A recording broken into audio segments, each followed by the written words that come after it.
Apakah meterai Tuhan? Alkitab menubuatkan bahwa malapetaka yang besar akan datang. Dalam Maleakhi pasal 4 ayat 1 tertulis, bahwa sesungguhnya hari itu datang, menyala seperti perapian, maka semua orang gegabah dan setiap orang yang berbuat fasik menjadi seperti jerami dan akan terbakar. 2 Petrus pasal 3 ayat 7 tertulis, langit dan bumi yang sekarang terpelihara dari api dan disimpan untuk hari penghakiman dan kebinasaan orang-orang fasik. Ketika kabar yang menakutkan datang, kabar keselamatan juga pasti ikut datang. Tuhan memberitahukan berita keselamatan di dalam Alkitab yang menyelamatkan kita dari malapetaka. Salah satu berita keselamatan yang harus kita ketahui adalah tentang meterai Tuhan. Dalam Wahyu pasal 7 ayat 2 tertulis, ia membawa meterai Tuhan yang hidup. Janganlah merusakkan bumi atau laut atau pohon-pohon, sebelum kami memeteraikan hamba-hamba Tuhan kami pada dahi mereka. Dalam Wahyu pasal 9 ayat 4 tertulis, janganlah merusakkan, melainkan hanya manusia yang tidak memakai meterai Tuhan di dahinya. Telah dinubuatkan bahwa daratan, lautan, dan pepohonan akan dirusakkan oleh malapetaka terakhir. Tetapi mereka yang memakai meterai Tuhan akan diselamatkan dari malapetaka itu. Kita harus menerima meterai Tuhan sebelum bencana terakhir datang. Bagaimana kita dapat menerima meterai Tuhan?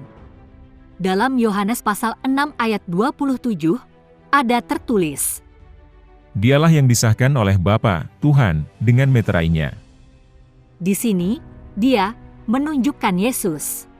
Artinya Yesus memiliki meterai Tuhan. Jika kita menjadi satu tubuh dengan Yesus yang merupakan meterai Tuhan, kita dapat menerima meterai Tuhan. Kalau begitu, bagaimana caranya untuk bisa menjadi satu tubuh dengan Yesus? Dalam Yohanes pasal 6 ayat 56, ada tertulis, barang siapa makan dagingku dan minum darahku, ia tinggal di dalam aku dan aku di dalam dia. Kesimpulannya, Yesus memiliki meterai Tuhan, dan siapapun yang makan daging Yesus dan minum darahnya akan menjadi satu tubuh dengan Yesus. Cara untuk menerima meterai Tuhan adalah dengan makan daging Yesus dan minum darahnya. Bagaimana kita bisa makan daging Yesus dan minum darahnya? Dalam Lukas pasal 22 ayat 15 tertulis, aku sangat rindu makan Paskah ini bersama-sama dengan kamu, lalu ia mengambil roti, mengucap syukur. Inilah tubuhku. Cawan ini adalah perjanjian baru oleh darahku.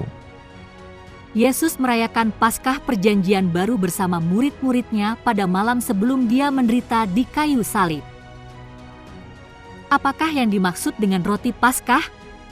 Yesus berkata, inilah tubuhku. Bagaimana dengan anggur Paskah? Yesus berkata, inilah darahku. Kita bisa makan daging Yesus dan minum darahnya melalui roti dan anggur Paskah. Hanya ketika kita merayakan Paskah, kita dapat menjadi satu tubuh dengan Yesus dan menerima meterai Tuhan. Saat kita merayakan Paskah, kita dapat menerima meterai Tuhan dan diselamatkan dari malapetaka.